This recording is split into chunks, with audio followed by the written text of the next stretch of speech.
এই সার্কাসের মালিক বিশেষ করে আলামিন ভাই, আমি তাকে ধন্যবাদ জানাচ্ছি। আজকে আপনাদের কাছে আসার পেছনে তাদের সবচেয়ে বেশি অবদান, তারাই আপনাদের কাছে আমাদেরকে নিয়ে আসছে। আমি তাদেরকে ধন্যবাদ জানাই, আপনাদেরকেও ধন্যবাদ জানাচ্ছি। আপনারা অনেক দূর থেকে হয়তো এসেছেন। এই শোতে আমরা প্রথম এসেছি, আজকেই প্রথম এসেছি, পরবর্তী আরো 2টি শো আছে, আগামীকালও থাকবো। তো যাই হোক, আমি যার মাধ্যমে আসছি তার জন্য একটা জোরে তালি হবে সবার পক্ষ থেকে, একটা জোরে তালি সবাই। অনেক ধন্যবাদ। তো সুপ্রিয় দর্শক, আপনারা আমাকে দেখেছেন, আমার প্রথম ছবির নাম ধর্মাস্থান।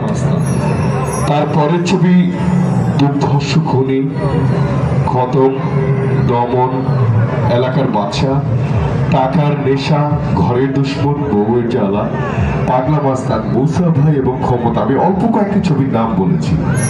আমার প্রায় 48-49টা ছবি রিলিজ হয়েছে, কাজ করেছে 100-র উপরে। যাই হোক, আপনারা অনেকেই ভিডিও করছেন, আসলে অনুষ্ঠান দেখবেন না ভিডিও করবেন বুঝতে পারছি না, ঠিক আছে? আজকে যেহেতু সরাসরি আপনাদের মাঝে এসেছি, আপনারাই বলে দিবেন আপনারা কি দেখতে চান। কারণ রূপালী পর্দায় আমরা নাচ করি, গান করি, অভিনয় করি, ফাইট করি। অবশ্য আমার সাথে বাংলাদেশ চলচ্চিত্রের জন্য নায়িকা আছে। যদি বলেন আপনারা একটু নায়ক নায়িকার নাচ দেখবেন, আমি তাহলে নায়িকাকে মঞ্চে নিয়ে আসবো। কি বলেন, নাচ হবে? ভাই একটু কথা বলবেন, আমার মা বোনেরা আপনারা একটু কথা বলবেন। ঢাকা থেকে আসছি আপনাদের মাঝে, আপনারা যদি কথা না বলেন তাহলে কি হবে? ডায়লগ হবে, ডায়লগ। হ্যাঁ, ও অভিনয় হবে, তারপরে কি একটু নাচ হবে? একটা জোরে তালি কি হবে আমার জন্য? অনেক ধন্যবাদ। তো সুপ্রিয় দর্শক, আপনারা বলেছেন অভিনয় হবে, আমি অভিনয় করব। নায়িকাকে নিয়ে নাচ হবে, আমি নাচ করব। আপনারা যদি পাশে থাকেন, আপনারা যদি আমাদেরকে উৎসাহ দেন, তাহলে ইনশাআল্লাহ সবই হবে, ঠিক আছে? তাহলে আমি অভিনয় করার আগে একটু প্রস্তুত নেই। তো আমি আজকে যে আপনাদেরকে অভিনয়টি দেখাবো, যে ডায়লগটি আমি আপনাদেরকে শোনাবো, সেটা হচ্ছে আমার খুব পছন্দের একটি ছবি। ছবির নাম স্টেশনের রংবাজ। ওই ছবিতে আমি মাস্টারি করতাম, ওই ছবিতে আমি রংবাজি করতাম, আমি ওই ছবিতে টেন্ডারবাজি করতাম। আসলে রংবাজি, মাস্টারি, টেন্ডারবাজি কোনোটাই করতে চাইনি, শুধুমাত্র মা বাবার হত্যার প্রতিশোধ নেওয়ার জন্য মাস্টারি করেছি, শুধুমাত্র মা বাবার হত্যার প্রতিশোধ নেওয়ার জন্য রংবাজি করেছি। তো যাই হোক, রংবাজি তো ভালো কাজ না, আমাকে গ্রেফতার করার জন্য আমার আস্থানায় পুলিশ এসছে। তখন আমি পুলিশের সাথে যে ডায়লগটি দিয়েছিলাম, সেই ডায়লগটি আমি আপনাদের উপহার দিব। কি বলেন মা বোনেরা, হবে? যদি ভালো লাগে তাহলে কিন্তু তালি হবে, ঠিক আছে? যদি ভালো লাগে, আর যদি ভালো না লাগে আমি তালি দিতে বলবো না। ছবির নাম স্টেশনের রংবাজ।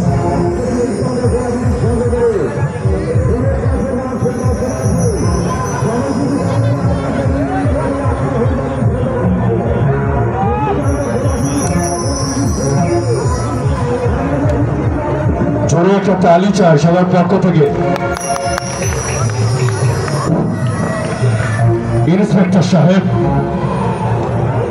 আপনি আমাকে গ্রেফতার করতে এসেছেন?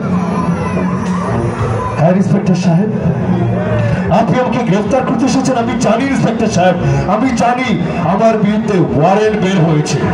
সরকার ঘোষণা করেছে এই রাজু মাস্তানকে আমাকে ধরে দিতে পারলে 50 লক্ষ টাকা পুরস্কার দেবে। হ্যাঁ ইন্সপেক্টর সাহেব, সরকার ঘোষণা করেছে যে আমাকে ধরে দিতে পারবে তাকে 50 লক্ষ টাকা পুরস্কার দিবে। ইন্সপেক্টর সাহেব, আপনি আপনার সরকারকে গিয়ে বলবেন 50 লক্ষ টাকা পুরস্কৃত করতে হবে না। আমি নিজের থানায় চলে যাবো ইন্সপেক্টর সাহেব, আমি নিজের আইনের হাতে ধরা দিব। ইন্সপেক্টর সাহেব, আমি নিজের আইনের হাতে ধরা দিব।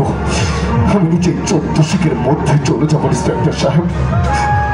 আপনার সরকার কি পারবে আমার মা আর আমার বাবাকে ফিরিয়ে দিতে? ইন্সপেক্টর, আপনার সরকার কি পারবে আমার মা আমার বাবাকে ফিরিয়ে দিতে পারবে না ইন্সপেক্টর সাহেব? কারণ তাদেরকে অনেক আগে মেরে ফেলেছে। ইন্সপেক্টর সাহেব, একটা কথা কি জানেন, আমি যখন কলেজের হোস্টেল থেকে বাসে আসতাম, আমার মা, আমার গর্ভধারিণী মা আমার জন্য রাস্তায় দাঁড়িয়ে অপেক্ষা করতো, রাস্তা দিয়ে তাকিয়ে থাকতো আর বলতো আজ আমার বাবা আসবে। আর বলতো আজ আমার শোনা আসবে। ইন্সপেক্টর সাহেব, আমি যখন আমার মায়ের সামনে আসতাম, আমার মা তার শাড়ির আঁচল দিয়ে আমার কপালের ঘাম মুছে দিয়ে দুই গালে দুটো চুমো দিয়ে বলতো, বাবা রাজু, তোর মুখটা কেমন শুকিয়ে গেছে বাবা, তোকে ঠিক মতো খাওয়া দাওয়া করিস না। ইন্সপেক্টর সাহেব, আমার মায়ের মতো আদর করে এই কথাটা আমাকে আর কেউ বলে না ইন্সপেক্টর সাহেব, আর কেউ বলে না ইন্সপেক্টর সাহেব। ইন্সপেক্টর সাহেব, আমি খুব ভালো ছাত্র ছিলাম, আমি ক্লাসের 5 পড়াতাম সবসময়। আমার বাবা আমাকে বলতো, রাজু আমি তোকে ডাক্তার বানাতে চাই, আর যদি ডাক্তার না হস আমি তোকে ইঞ্জিনিয়ার বানাবো। সেই কলেজের এক ছাত্রী ধর্ষিত হয়েছিল, সন্ত্রাসীরা দর্শন করেছিল, আমি তার প্রতিবাদ করেছি ইন্সপেক্টর, আমি তার প্রতিবাদ করেছি বলে আজ রাজু থেকে রাজু মাস্তান। আমি তো মাস্তান করতে চাইনি, আমি তো রং বাঁচাতে চাইনি, আমি চেয়েছিলাম সুন্দর একটা জীবন। ইন্সপেক্টর সাহেব, এবার শুনেছেন আমি কেন মাস্তান হয়েছি, এবার শুনেছেন আমি কেন রংবাজি করি। আপনি কি পারবেন আমার মাকে ফিরিয়ে দিতে? আপনি কি পারবেন আমার বাবাকে ফিরিয়ে দিতে ইন্সপেক্টর সাহেব? পারবেন না ইন্সপেক্টর সাহেব, ওরা আমাকে এতিম করে ফেলেছে, আমাকে একা করে দিয়েছে ইন্সপেক্টর সাহেব। আমি মাস্তানি করতে চাই ইন্সপেক্টর সাহেব, আমি রংবাজি করতে চাই।